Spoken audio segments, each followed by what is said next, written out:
This video is a continuation from the previous video. Okay, so symbolism. Let's talk about symbolism.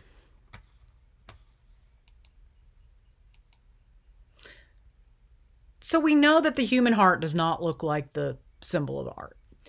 And it's a good example to use because everybody has probably seen a picture of the human heart. And I believe everyone has seen the symbol of the heart. Symbolism is the practice of representing things by means of symbols. Pretty obvious, right? Or of attributing symbolic meanings or significance to objects, events, or relationships. Why did we represent the human heart as this shape? Where did it come from? Because it's symbolic. You show someone that shape in our culture, and they will know that you mean love. That's symbolism. So designers use symbols in both obvious and subtle ways in order to communicate about the design. Here's an example of a modern pagoda designed by Daniel Simmons. His pagoda is over here on the right. This is his modernized version, but you see that he still used the symbolism of ancient pagodas, where the bottom was earth, the next level was water, then fire, then wind, and then void, which I suspect means like the sky. And so you see he's done that. He has those 5 shapes, see them, stacked here, that represent the different parts and pieces. He still follows and incorporates the symbolism in his work. And that makes the work not only more interesting for your audience, but it also provides a level of unity to your design that is inherent and necessary in good design. Also, as people consider your work and what you've done, they get pulled into the work.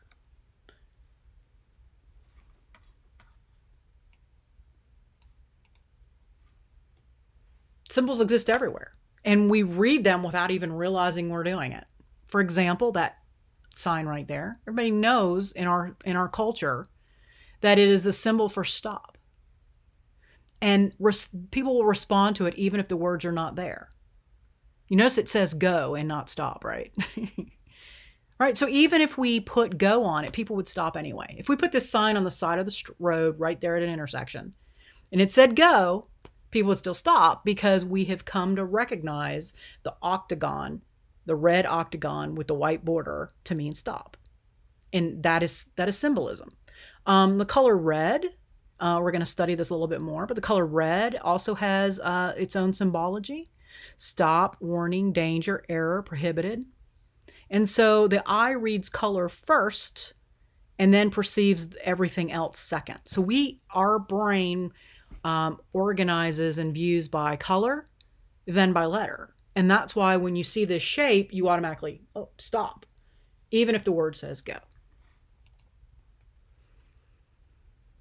So color means many different things to different people in different cultures, but there are some things that we can use as designers because we're going to pick materials and colors and paint. And understand, of course, color, it can be personal. But we can also study and understand general representation of color to have a starting point. For instance, I actually designed some restaurants, and the colors that help make people hungry in restaurants so they'll order more food are sort of the brownish red shades. And I can tell you the psychology and the biology behind that. When we were living out in the wild, it was really important for us to find and eat as many calories as we could every time we encountered food, because we didn't know when we were going to get our next meal. We didn't know the next one would be. And so carbohydrates have high calories, and apples are red, strawberries are red, right? Fruit is red, and it stands out. And we want to eat it because it's going to contain a lot of calories to sustain us until we find our next meal.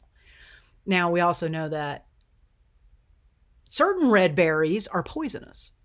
And unfortunately, some people had to eat them and find out the hard way that not all red meant good. And so that is actually, an issue we have today. But the color red, that brownish red color, that's associated with apples and strawberries and fruit that we do eat, it makes us hungry because it contains a lot of calories and it stimulates our brain into being hungry. And so color means different things depending on the context. So red can be used to symbolize anger, aggression, or intense passion.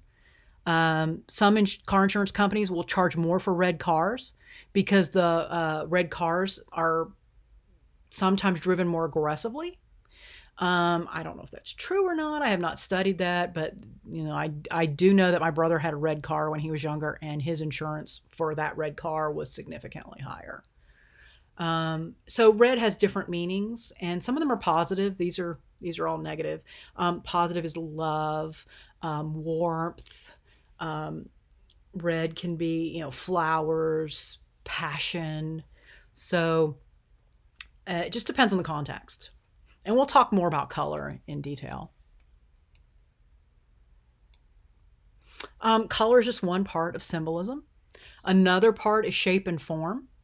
And some common shapes and their symbolism in our culture are circle can mean the female, nurturing, the whole. Square can mean structure. Vertical shapes can mean a rocket or dominance.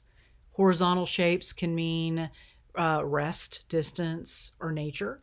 And so it just sort of depends. And what's kind of interesting, the horizontal shapes you're going to see in a particular style. Frank Lloyd Wright, most everyone knows who he is that studies residential building design right off the bat. He used a lot of horizontal shapes, and it was because he was representing nature in his style and in his designs. So we'll look at that and see more.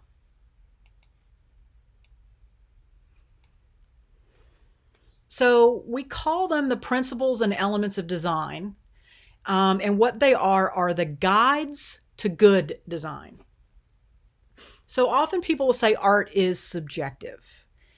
And they mean that art itself is subjective. And that's actually not true. Art and art criticism and design are very objective. There's science behind what makes it good design. And we can look at a design and say whether or not it's a good design. That is completely objective. What is subjective is whether or not we like it. That is very subjective. That's opinion, that's taste, that's style. Those things are very subjective. And it varies from person to person. But the principles and elements of design themselves are the very hard, objective way to create good design. And you want to apply these, especially in the beginning, when you're learning how to design, because they will take you in the right place. Later on, once you've mastered them, that's when you start breaking them. But you break them in a way that still applies them. So in the beginning, you want to learn them, you want to apply them, you will be graded on your use of them. But later on, once you get further down, you'll be able to start finding your own style by breaking them. And we'll talk about that as well. So the elements are in the top row and the principles are in the bottom row. Elements include line, texture, shape, rhythm. Oops, that's not true. Okay, they're actually mixed up. Sorry about that. Line and texture and shape are absolutely elements, as is color and form down at the bottom. Principles are contrast, pattern, movement, and we're going to talk about these things in much more detail. The design elements have an impact on how the piece of work is perceived, executed, and used. Principles work together with the elements and other principles to create something that is aesthetically pleasing and optimizes the user experience. And again, we're going to go through what every one of these is and talk about how to apply them. In design, we apply the principles and elements to our work.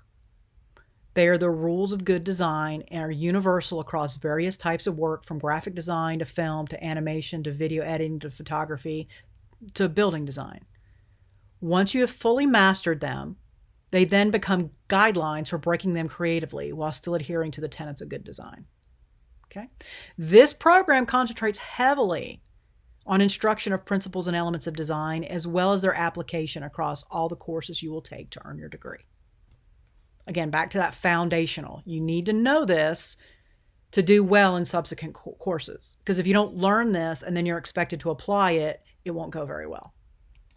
I just want to emphasize that now. I want to make it very clear this is the expectation so that you'll know that as we cover this material, it is really important for you to learn it and make sure it's your foundation. Okay? And that's what I just got it saying right here. And in fact, these things are so important that all residential building design students are required to pass this course before taking any other courses in your major, because you're going to be expected to know them and apply them to the new material and the additional material. So when you're learning new material in subsequent courses, you will be expected to apply them using the principles and elements of design.